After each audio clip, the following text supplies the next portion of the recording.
Hello everybody, welcome to another video, and today is the 17th of March. Today we're just going to go over what occurred over the past 4 or so days because I wasn't able to get an update out, but now I have. I did most of the research for this video yesterday, and there wasn't really much that happened today, the 17th of March, so it's not that big of a deal. So I'm just going to use this video as a recap, and then going into the weekend I'll try to do a few videos just so I'm able to catch up on everything. So yeah, let's get into this.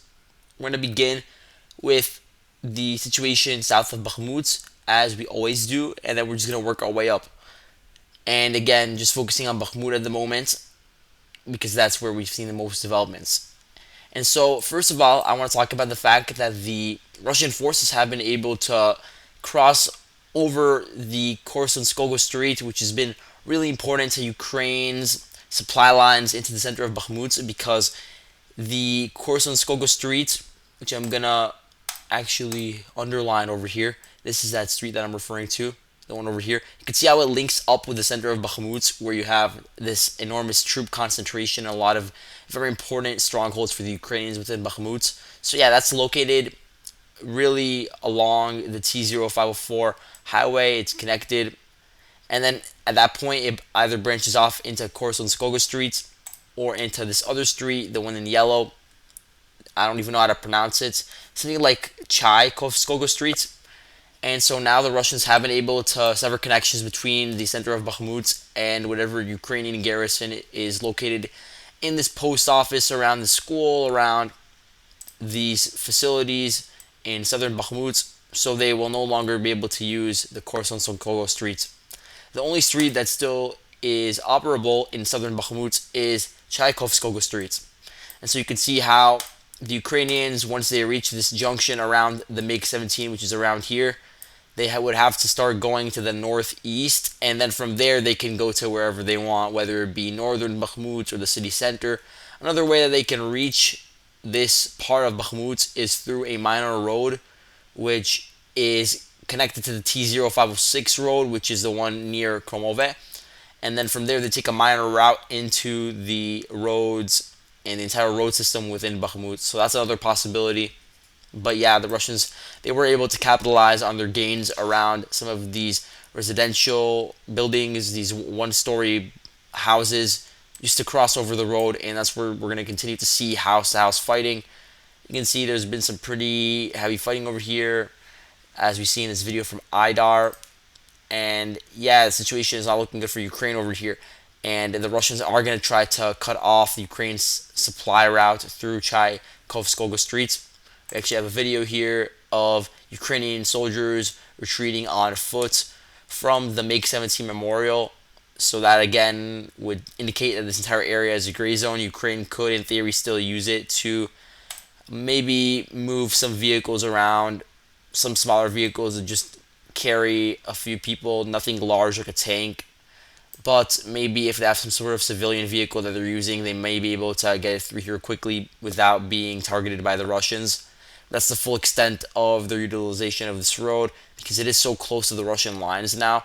They do have at least some minor firing positions set up along these rural dachas that are very close to the roads. Some of the Russians are going to have to try to take over this school facility and these apartment buildings where there may be some Ukrainian forces embedded in there, and they need to be really cleared out before any further advances can be made, because this could be a dangerous position to leave exposed, because Ukraine could fire upon the Russian forces as they are trying to storm some of the one-story houses just to the right or to the east.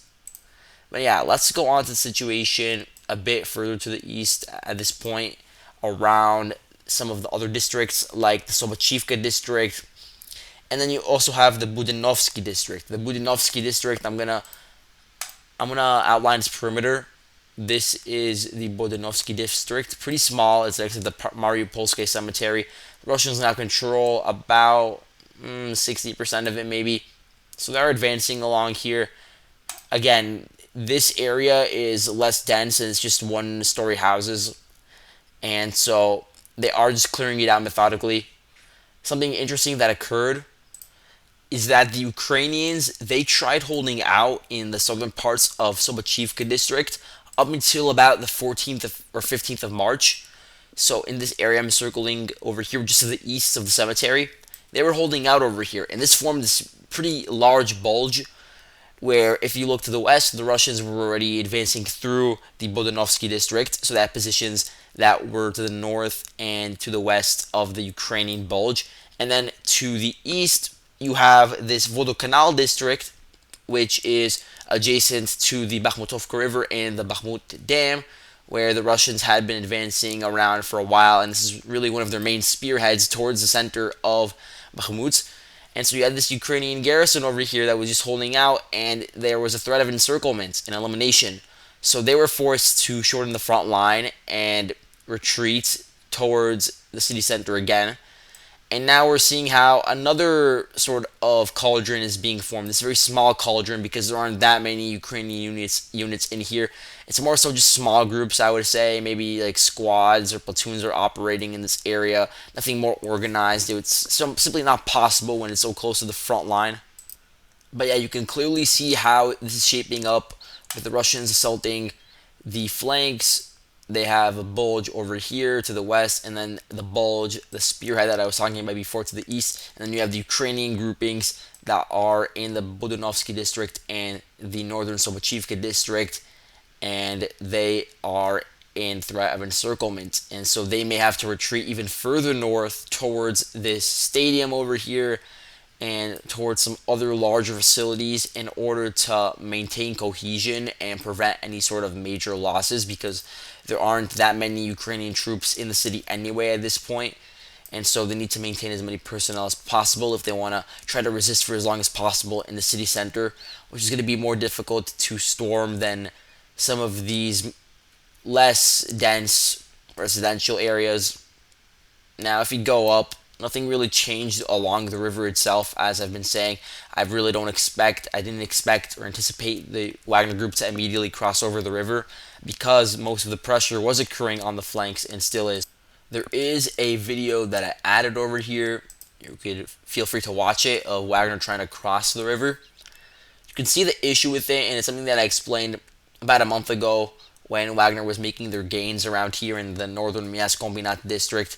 And it's that even though the Wagner group, they can have control over the houses and the nearby roads, crossing past the houses into the open fields that are between the Wagner positions and the river is incredibly difficult, because you have Ukrainian mortar crews and artillery that is waiting and firing upon you as you're advancing. And so you could see in the drone video that was released that the Russian or Wagner forces, they're hiding behind these minor hills in order to sort of provide them cover so they can't be fired upon or spotted. And so this shows how difficult it is to even reach a river, and I'm sure it's only like 50 meters away. So if they can't even advance 50 meters and cross over the river, then why would they even try to assault it head on? So I really don't see the bulk or the brunt of the attack occurring across the river head on, and that's not what we've been seeing. There's actually a crossing that's still up over here. You see it on Google Maps. It's still up there. So technically they could have used it if they were able to really obviate the threat of Ukrainian artillery.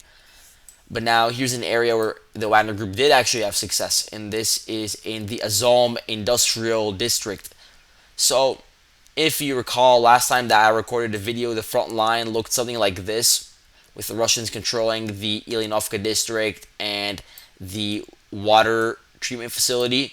And so those were the two spots that they used to then launch their next attacks onto the district itself. And so really the facility that they took over first is called Vostokmash, which is a non-ferrous metal plant. And so this is the outline of that. Over here there's also a substation and some other large buildings and some rail lines nearby. And so the Wagner group, they took it over. I think it was the 14th of March when they took it over. That's when the photo came out. I'm going to look here if I can see it. Yeah, here's Wagner storming the steel plant. And then we have this video here of the Ukrainian National Guard. They hit a Wagner ammo depot, and this video that I saw, it helped me find the location of another unit. This is the 11th Border Detachment from Kramatorsk. Apparently, they're still in Bakhmut, fighting for Ukraine, and they, as a member of the National Guard, it's probably one of the more specialized, one of the more experienced units, and so it is interesting that they were told to stay and hold their line in Bakhmut, and they are clearly armed with some mortars, more than maybe some other units. I think the mortars used here were the MP 120 mortars. So yeah, they do still have the capability to hit the Wagner group as they continue their advances.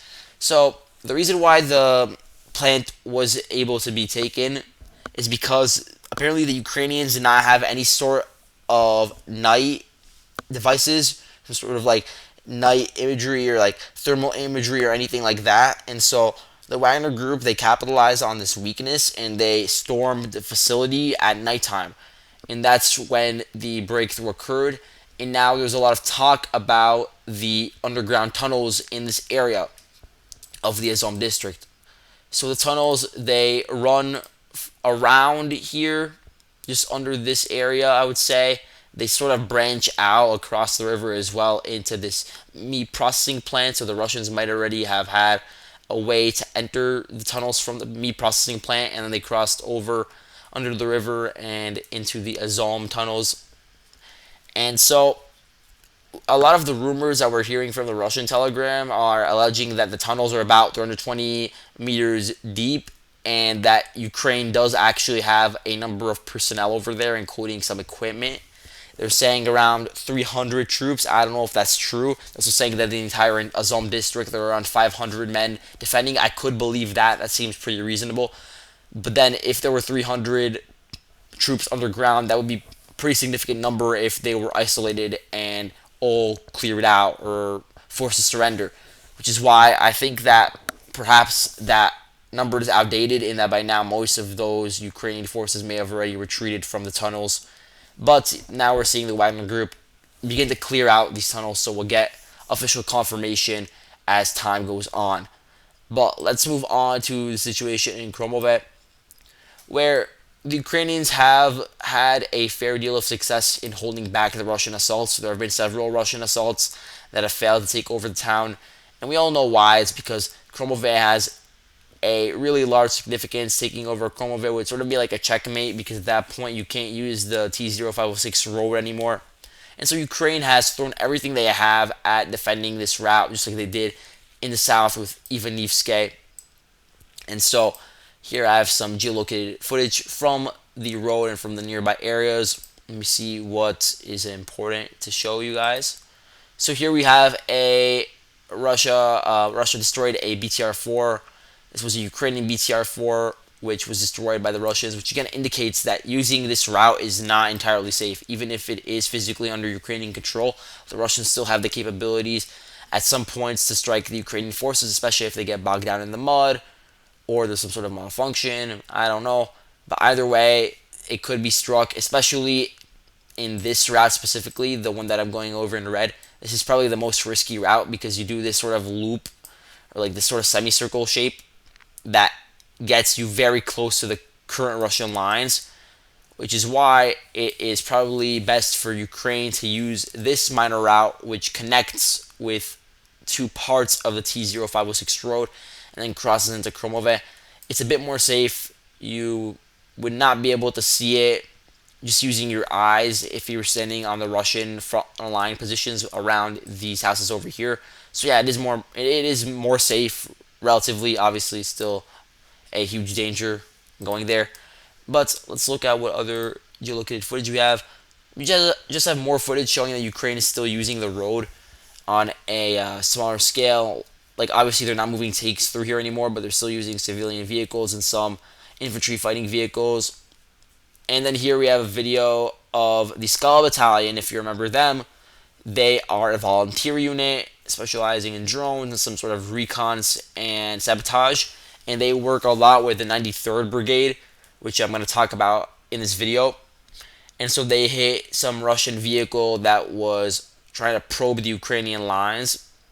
And so yeah, that shows they're still in the area. As for the birds of Magyar, they're apparently not in Bakhmut anymore, and they have been relocated to the Pesky sector around the Donetsk city. So that's pretty interesting.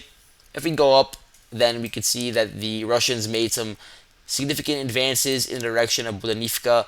They are now really approaching the town itself. They've been able to secure control over all of the open fields to the east of it and also to the north of it. To the north today, the Russians were able to secure some of the fields as they began to approach the town of Prihorivka. You see this road over here connecting Prihorivka to Bodanivka. This is an important route, which is one of the routes that connects them to the T0506 road.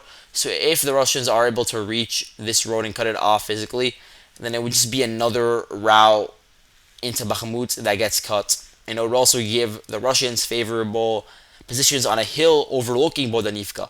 So maybe the Russians will not assault Bodanivka head on. Maybe they'll go to Prihorivka first, and then perhaps they'll assault Bodanivka. But assaulting it head on, as I've said before, is difficult due to the elevation. Bodanivka itself is on a valley, but all the areas surrounding it that Ukraine controls are on hills, and so it gives Ukraine a more advantageous position to defend the town.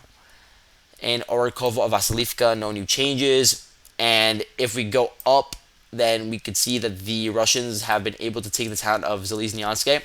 I should change the color to red because Russia fully controls it. They're able to squeeze out the 30th Brigade, which is the unit over here, and the 61st Jaeger Infantry Brigade, which is the unit I have over here from the town. And they did this because they had these favorable positions along the flanks to the south because they advanced along the valley that is just adjacent to, not adjacent, just along the Orakovo Vasilivka town. And so they used those positions to then begin assaulting Zaliznianske, took over some of the routes leading into the town, and squeezed out the Ukrainian defenders who are now relocated on a ridge just to the north of the town, which needs to be displaced if the Russians want to reach towns such as Bondarny and Vasyukivka over here. So that is the general situation in Bakhmut. And before I end the video, I want to talk about some of the situation with the person leading the Ukrainian fight in Bakhmut. And this is the commander of the ground forces of Ukraine, Alexander Syrskyi. He is really infamous for his entire military career, first in Donbass, then in the war starting in 2022. He was responsible for defending Kiev, and he was able to prevent Russia from even entering the city. Most of the fighting was on the suburbs, and they were able to push the Russians back, so he did have that success. And then afterwards, he was an integral role in Ukraine, being able to identify the Russian weak points along the Kharkiv line, and then launching the counteroffensive, which took back about 30% of the oblast, and took over key cities such as Balaklia, Kupiansk, Izium, Liman. So yeah, he does have a lot of successes. And in terms of his failures, they've been more recent, I would say, because he was in command of the Ukrainian forces in Solidar, and he did not give them the option to retreat. And so a lot of them were encircled around the salt mine, which is over here, and they were killed by the Wagner group. And so that was a mistake. And now we're seeing Syrskyi double down with the same strategy of not retreating, not giving in to these sort of cauldrons that Russia is trying to form. So Syrskyi is saying that Bakhmut, the Ukrainians will defend Bakhmut for as long as possible. He's saying that the Russian attempt at encircling Bakhmut by applying pressure to the south and the north along the flanks, he's saying that has been unsuccessful. And so you could see the narrative that he's trying to form. He wants Ukraine to hold out for as long as possible here, trying to trade time using men. And why does he want time to be on his side? It's because his entire plan is to build up Ukrainian reserves in this new strike force with assault detachments that can begin a Ukrainian offensive in Zaporozhye.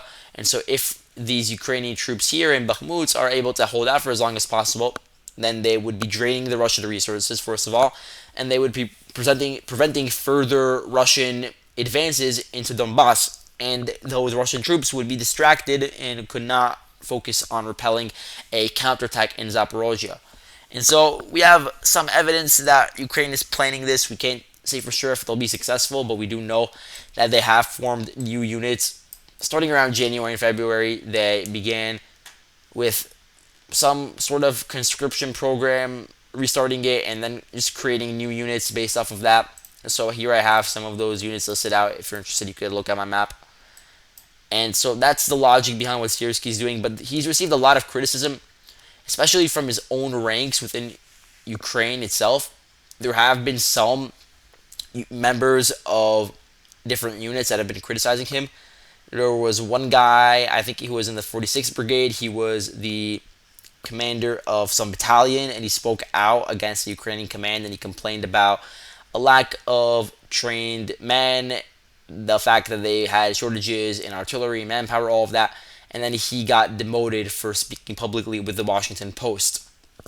And that's not the only person who talked to the media over the past few days about Bakhmut. There was actually another article, I think, by the Kiev Independent, where they were talking to this 54-year-old man who fought in Bakhmut. He's now in Kramatorsk, and he was a part of the 93rd Brigade.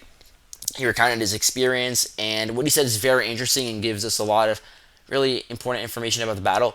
He said, in essence, that a lot of the people there, they didn't die actually from just firefights with the Wagner Group or Russian forces. That was not their main cause of death in the battle. He said the vast majority, about 90% of the Ukrainian troops, they died because of artillery, because of aviation, and because of tank fire. And I would say primarily it was artillery, and he says this as well. He agrees that the Russians were just constantly firing every minute. They could hear explosions.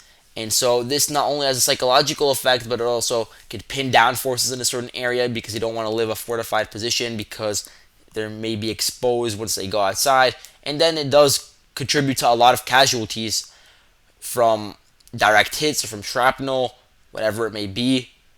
And it also leads to the destruction of some key Ukrainian defensive positions, fortifications, ammo depots, stockpiles, anything. So having that huge advantage is really I would say the number one reason why they've been able to make the advances they have in this sector so far. And so a recurring theme that we're seeing is that Ukraine does not have the necessary amount of shells, whether they be artillery or mortar, to fight back against the Russian attacks. And a lot of the Russian shelling hasn't been that accurate because they have so many shells.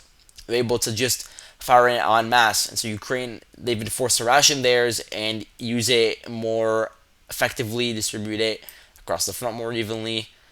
And of course, there's the issue of supplies. You can't really bring in that many shells into such a really hot area where the flanks are being actively attacked. And so that's another issue for the Ukrainians. And so yeah, all in all, it is a difficult situation, but the fact that you still have the Ukrainian forces holding out for this long into March, something that we really had not expected.